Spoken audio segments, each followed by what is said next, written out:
We start closing up here actually at Parliament, because we are going to be going to the Northern Cape in the next hour of the programme for that breaking news story that we've been covering here this morning.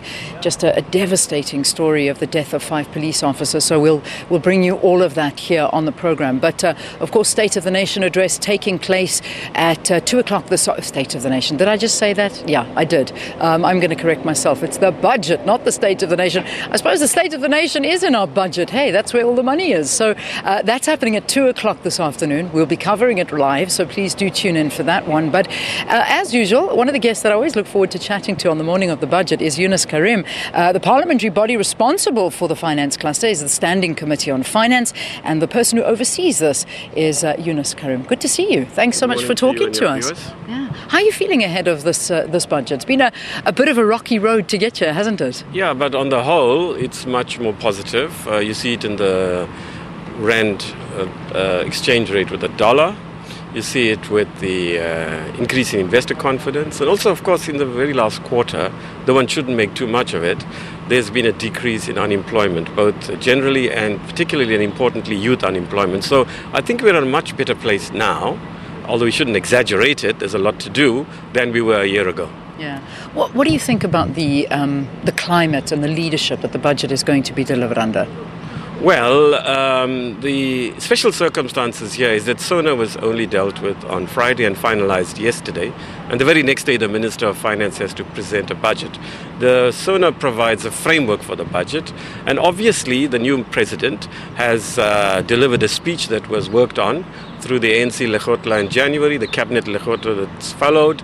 And so much of what he said was actually in the text in any way that was drafted previously. But there was a lot that was very new. Yeah. And the key thing, I think, and most of us seem to agree, is that he focused a lot on the need for concerted consultation to actually ensure that whatever decisions government takes, it includes civil society, business, labour, and even the opposition parties. And I think that's very good, given the difficulties we face. We've repeatedly said as a committee that we need concerted consultation and engagement and cooperation between government, labour, communities, or civil society, if you like, and parliament to effect economic growth, jobs, and a reduction in inequalities, which is effectively the framework within which one should locate this budget. How has it contributed towards the achievement of those very necessary goals? Yeah.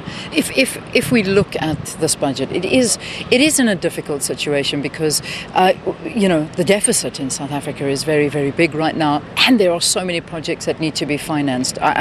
Two that spring to mind: NHI and of course free tertiary education now, which is something that is going to be quite a hefty bill to have to foot from the government. Yeah. But let's talk about some mechanisms, and I think the big thing that everyone is speculating on is that increase in VAT, which hasn't been done since the early 90s. Yes, most experts suggest that VAT is likely to increase either by 1% or 2%. Yeah. We'll know this afternoon, but as the committee, we have raised this matter before. We are very wary about an increase in VAT. Yeah. But we're not opposed to it in principle.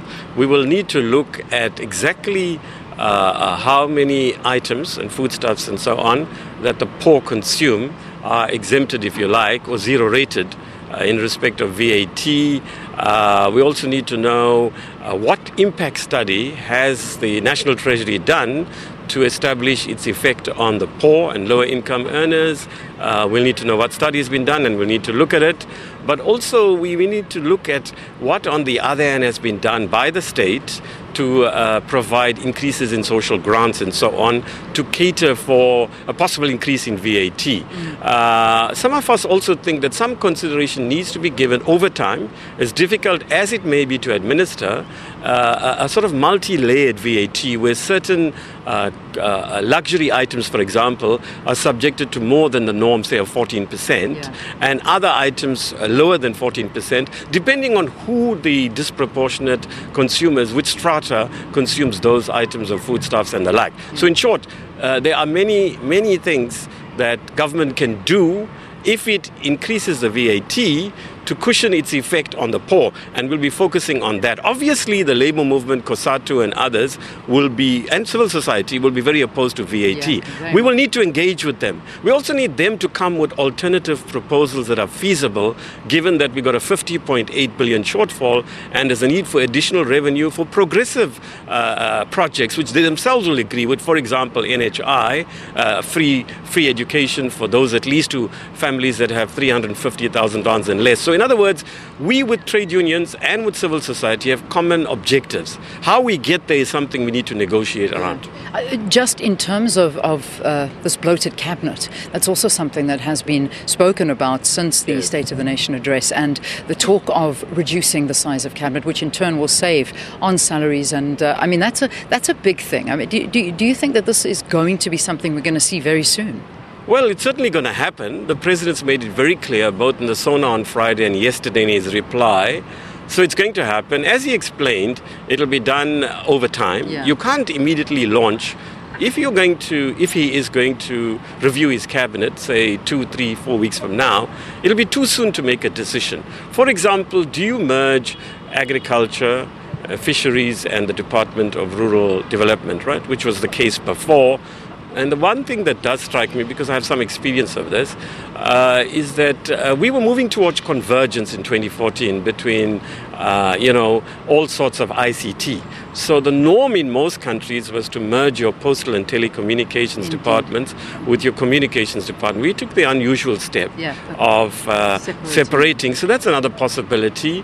Whether you still need, well, I'm not sure. But look, it's not for me. It's for the President's experts and for him and the people he consults, including the top 6 in the ANC, to decide on this matter. It's very much on the cards. It's necessary. It will save money. But more than saving money, it will signal to the public out there that we as politicians are also tightening our belts. Yeah. In other words, people can point to savings. They're not that substantial given the need for savings. There's other cost containment measures. For example, we saved over 2 billion in respect of travel, consultants' use, accommodation, advertising and so on. That must be also advanced. So yes, I think it's on the cards. It will save money, not enough, but it's symbolically and politically very important to do. Indeed. I'm going to have to leave it there, but I thank you so much for your time. Have a good day today. I hope it all goes well. I'm sure it will. Thank you indeed. Thanks so much. That's Yunus Carrim talking to us here on Morning Live. Of course, he is from the Standing Committee on Finance. He is the person who oversees all of that. Now, let me just correct myself, because I was talking about the fact that there was this killing of 5 police officers in the Northern Cape. It wasn't the Northern Cape. This happened in the Eastern Cape. So my correction on that one. And we will be crossing to our reporters there that are covering that story. But we're going to wrap up from here after the break when we talk to students. It's always nice to get their views and to see what they are expecting from the budget this afternoon. Stay tuned for that.